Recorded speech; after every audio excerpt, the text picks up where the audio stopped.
Assalamualaikum warahmatullahi wabarakatuh. Perkenalkan, nama saya Madin Maimunah. Saya dari kelas 10 akuntansi 2 asal sekolah SMKN Puspahyang.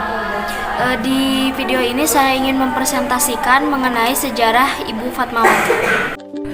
Kali ini saya akan mempresentasikan tentang biografi dari Ibu Fatmawati. Fatmawati Soekarno lahir di Bengkulu pada 5 Februari 1923 dengan nama asli Fatimah. Fatmawati adalah anak tunggal dari pasangan Haji Hasanuddin dan Siti Khadijah. Fatmawati sendiri konon masih memiliki garis keturunan dari kerajaan Indrapura Mukokumuko. Ayahnya Hasanuddin merupakan keturunan ke-6 dari kerajaan Putri Bunga Melur yang berarti putri yang cantik, sederhana, dan bijaksana.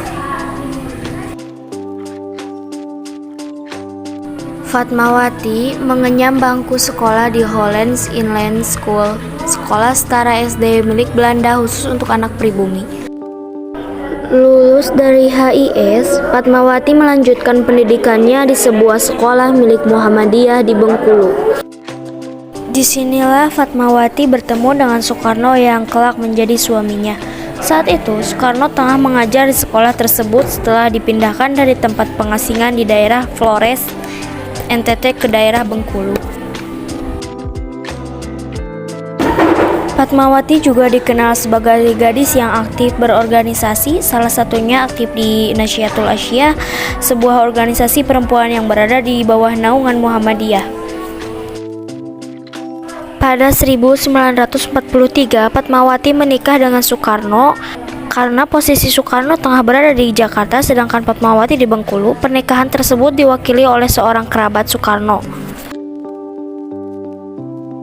Baru pada tanggal 1 Juni 1943, Fatmawati diantar oleh orang tuanya ke Jakarta.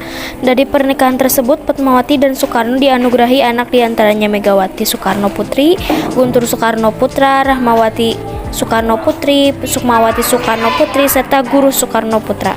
Namun keduanya berpisah pada 1953 setelah Fatmawati memutuskan untuk meninggalkan Istana Negara karena Soekarno meminta untuk menikah lagi dengan seorang perempuan bernama Hadlini. Riwayat karir. Sejak masih bersekolah, Fatmawati dikenal sudah aktif dalam berbagai organisasi, bahkan sejak ia masih duduk di sekolah dasar.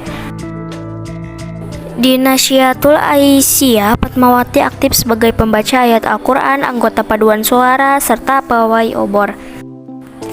Fatmawati juga kerap membaca surat kabar seperti Galuh Indonesia Raya, Pikiran Rakyat, Sasaran, serta Penaburan yang ia pinjam dari Soekarno. Dari situlah pandangan Fatmawati terhadap perjuangan semakin luas.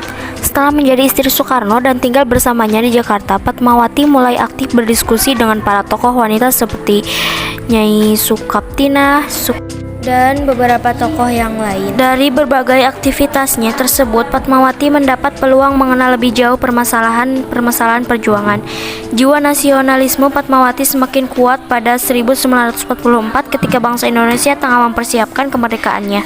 Fatmawati mulai menjahit bendera merah putih.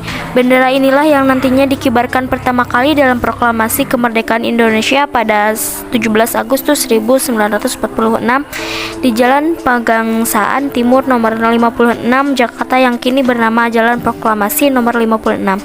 Meski sudah merdeka, namun kondisi negara belum juga stabil. Hal ini menjadi masa-masa tersebut menjadi masa yang sulit bagi keduanya. Misal ketika ibu kota negara harus pindah ke Yogyakarta pada 1946 karena agresi militer yang diloncatkan Belanda.